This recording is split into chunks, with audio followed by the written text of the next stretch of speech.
In this episode of Soldiers Tech Battlefield, we're going to pit the two top budget-friendly tablets out in the market right now, the Google Nexus 7 tablet versus the Amazon Kindle Fire HD 7 tablet. So it's going to start this show.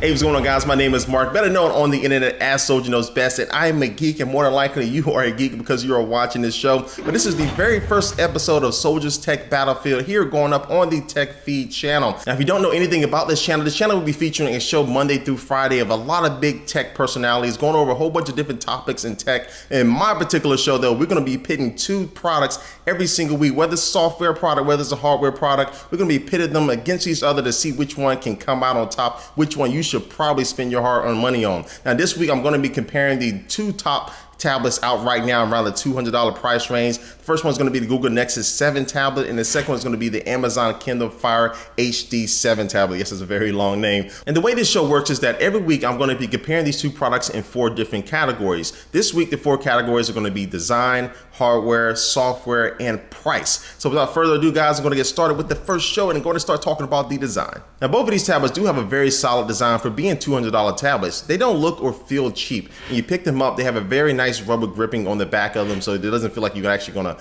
drop them easily. Plus, they do feel like they'll be able to withstand a little bit of punishment, again, for being some very relatively inexpensive tablets. Now, with that being said, both of these tablets do have a couple different design characteristics to them. Now, one thing, if you do put the Google Nexus 7 on top of the Amazon Kindle Fire HD 7, very long name, I'm gonna have to shorten that name down, but you will see that the Kindle Fire HD 7 is about 1 inch wider than the Google Nexus 7. Now, the reason a lot of people get 7-inch tablets is because it's great for one-handed use, but because the Kindle Fire is a little bit wider, it does feel a little bit more awkward to use for one-handed use. And it actually looks like Amazon designed this for mostly to be used for landscape use, meaning that you'll have it in both hands more than likely. And that is evident by the placement of the front-facing camera and the buttons. So if you are holding the Kindle Fire in portrait mode, the buttons are actually at the top as far as the volume buttons and the power button, and the camera will be on the left-hand side, which makes it unusable. The only way you'll be able to use this front-facing camera for doing Skype and video conference calls and things like that will be in landscape mode, where the Google Nexus 7 goes for a traditional type of layout, which is going to be primarily aimed at using this device in portrait mode. And because of this main difference, I will have to give the nod to the Google Nexus 7 in this design category,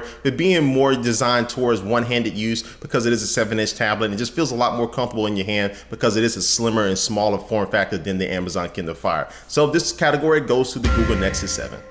The next category is hardware. We're going to talk about some things going on the outside and plus what's going on the inside of both of these devices. That is going to start with the inside, where you'll see that the processors are a little bit different, where the Google Nexus 7 opted to go with the NVIDIA Tegra 3 quad-core processor, and the Amazon Kindle Fire is going with a dual-core processor, which is going to be 1.2 gigahertz. Now, battery life on both of these devices was about the same. They both average between about 9 and 10 hours of use. Even when I was watching videos, doing gaming and different things like that, they both came out right around the same. Now, the screens are both identical as well, at least on paper, both being 7-inch tablets with a resolution of 1280 by 800. So these are HD screens. However, the Kindle Fire does have a better overall screen because it does have a polarizing filter and better anti-glare technology. Plus, too, when I was reading a book or watching a movie, the whites were extremely bright and the blacks were very deep and rich, and that just makes for a better overall accurate color on the screen when you're gaming and just doing other things as well. So I will give the nod in the screen category to the Amazon Kindle Fire. Now, going back to the Google Nexus 7, it does have a couple features that are missing from the Kindle Fire. One of those is going to be NFC capabilities with Android being to be able to share different content between other devices using that same technology. And it has a lot of different possibilities NFC does. It also do GPS for location-based services, maps, and things like that. It does have that advantage over the Kindle Fire, but the Kindle Fire does have a couple more things up its sleeve as well. And one of those features is that it does have Dolby audio inside of it, so it has 2 dual driver stereo speakers on the back of them, which is going to provide for a very loud and full and just for more fulfilling sound than what you can get with the Google Nexus 7. And another feature is that it does have a dual band Wi-Fi antenna, meaning you can use the 2.4 gigahertz or the 5 gigahertz bands to surf on the internet. And Amazon said this will allow you to get about 40% faster downloads than one of the biggest tablets in this category, which is the iPad 3. Now, my personal experience, the downloads were slightly fast. It wasn't really anything blazing like 40% faster, but it does offer an overall improvement for the Wi-Fi antenna in the Amazon Kindle Fire. And so with the improvement in audio, Wi-Fi, and also the screen being better, I'm gonna have to give the hardware category to the Amazon Kindle Fire HD 7. All right, let's keep things moving along and go into the software category. Now, both of these tablets are running Android, but if you look at them, they do not look anything alike. Now, we're gonna first start off taking a look at the Kindle Fire HD7. You will notice that it's a very simple, intuitive design. It's very hard to get lost in this OS. Again, this looks nothing like any type of Android device out there. By the way, it's totally skinned. It looks like its very own OS. And this Kindle Fire also does have another advantage because if you are an Amazon Prime user, you do get unlimited access to streaming movies and TV shows and different things like that. Plus, you have over 180,000 books that you can read for absolutely free because of this membership on your device. Now, this is an extra paid membership because of this, so that is kind of a gift and a curse to it. But they do give you a 30-day free trial to try this out if you do buy the Kindle Fire HD7. You can try it out for a month to see if it's something that you do like. But the integration into that is very good on this Kindle Fire HD. Now, this OS does have a couple negatives. And one of those is that it is kind of laggy at some times. When you're navigating around the OS, it is very easy to navigate, but it does get hung up with some things just for no reason, which doesn't make sense. But also too, it is missing a lot of the core new Android features that a lot of other tablets are getting because this is a very customized and very skinned OS. Now the Nexus 7, which you're going to move to right now, is running a totally different look from the Amazon Kindle Fire as far as Android because it is running the stock Android the way Google wanted you to experience it. So this is running Android 4.1 Jelly Bean, which is the latest software coming from Google at this time. And the combination between Android 4.1 and this quad-core processor presents a very fast, lag-free experience when navigating through the OS, opening up multiple applications. Even when I have a ton of applications running, this thing seems to churn through all that very well. And the quad-core processor plus the GPU is very good for gaming, but I did find the gaming experience on this Google Nexus 7 was better than the Amazon Kindle Fire. And there's a lot more detail in the game itself. Just take a look at both of these tablets running side by side. You'll be able to see in the background, if you look at some of the buildings and stuff like this in this racing game, you'll be able to see there's a lot more detail going on there. And then you throw in all those new features like the voice assistant technology, which is very, very much improved in Android 4.1 Jelly Bean, which is basically, if you have anything you want to compare it to, that would be Siri on the iPad, which allow you to talk to your device to find out different things. It works flawlessly on this Google Nexus 7. And two, it has better multitasking. You're able to access the home buttons and all that stuff on the screen. It just has better screen management, where on the Amazon Kindle Fire, you kind of got to slide over. You actually got to pause a game and then slide over from the right to be able to go back to the home screen and do different things like that.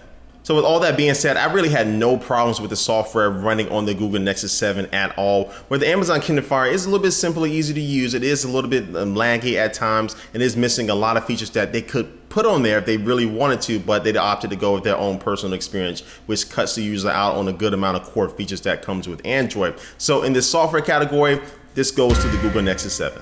And now on to the final category, which is the price point. Now both of these tablets do start off at the same price, which is $199, but the storage capacities are different. So with the Google Nexus 7, you will start off with only 8 gigabytes of storage at $199, and the Amazon Kindle Fire will start off with 16 gigabytes, so it doubles it. And the same thing when you go up to the next price point for both of these tablets, which is $249, the Kindle Fire will now have 32 gigabytes, where the Google Nexus 7 will only be catching up to 16 gigabytes. So storage is really a big thing on your list. That may be a deal breaker for you. Now there is one catch to this Kindle Fire, and that is that it is ad supported. So anytime you turn on your device or you wake it up from sleep mode, on the lock screen you will have a full screen ad for a movie or a TV show or another product altogether. Now some people this may not be a problem with, but some people this may be a problem because the Google Nexus 7 allows you to access the notification tray from the lock screen and look at the date and time and look at different things on your lock screen, because sometimes you may not actually want to go into the device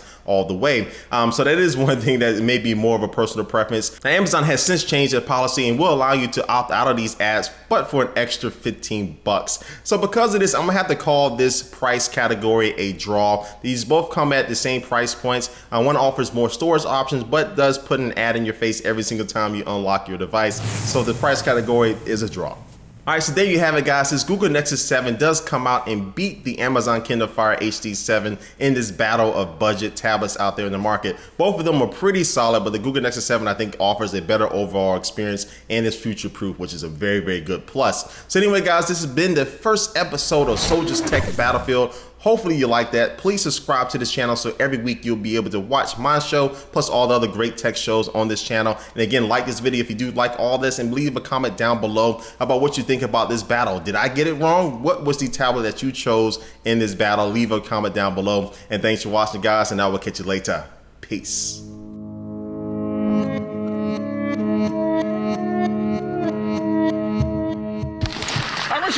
Welcome to Rated R! Hey, what's up guys, so Jonas Best here. It's your weekly dose of Technolust. It is. We're gonna cover everything from the world of technology. We're gonna talk about Air cooling versus water cooling. How to not lock yourself out of your own workstation. The primary use for these guys is ISR, intelligence, surveillance, reconnaissance. And can Best Buy really calibrate your HD TV? Let's go ahead and get started.